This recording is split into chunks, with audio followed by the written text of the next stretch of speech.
We found out that we were pregnant with Adrian. We were excited. We had a surprise gender reveal too. So one of the Christmas cakes was actually the The gender gender reveal cake. Right. reveal cake. Yeah. So we were having a boy, and so I went to the doctor, just a regular checkup, just to say I think something's going on. And the doctor was even insisting that everything was fine and normal, and I insisted that he should check the cervix.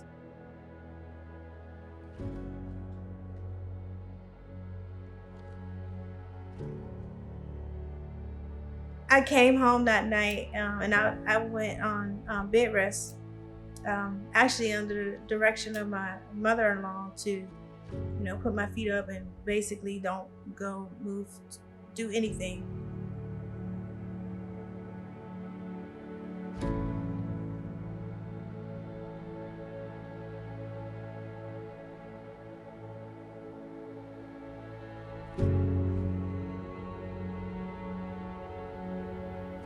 They took her after the surgery, and I followed the baby to the NICU. You can see his little chest just flutter, and it was a lot to take in the NICU in the beginning. This ring that's very snug fit on my finger was loose fitting across his leg. I was in a lot of pain still, and I couldn't walk. The doctors told me I would still be in a lot of pain because I had a C-section and I would be sore. So pain was still to be expected. So we went home that evening. I still wasn't feeling well at all. I just felt I was very dismissed on triage. I began to decline even more, just paying attention to my body. I was watching my belly grow. It was kind of getting bigger than when I came into the hospital pregnant, and I was still in a lot of pain too. So they ended up admitting me back to the hospital that day.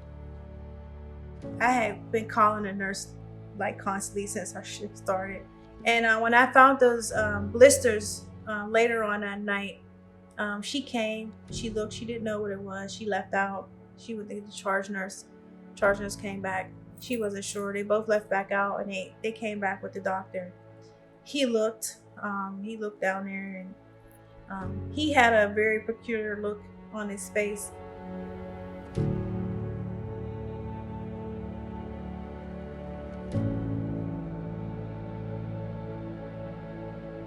I was told that some of our organs were having a tough time, and that we had to wait it out. Nurses had to remind me to sleep. I wanted to be in both places, and if I'm by my son, then I want to spend more time with my wife. Our primary physician at that time acknowledged that these conditions are perfect for infection.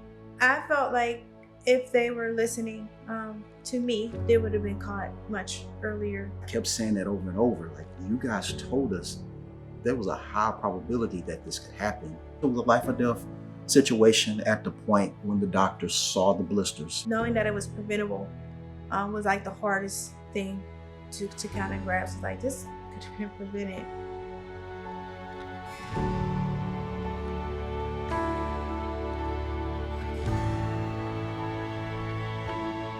I remember the first time coming to the NICU was like I was the new kid on the block because I was missing for so long. So it was like, oh, your mom. It's like, yeah, mom, So I was in the hospital for 34 days. Adrian was 144 days. It was a long journey. Adrian was really, really tiny. This is amazing, the care that nurses give to such tiny babies.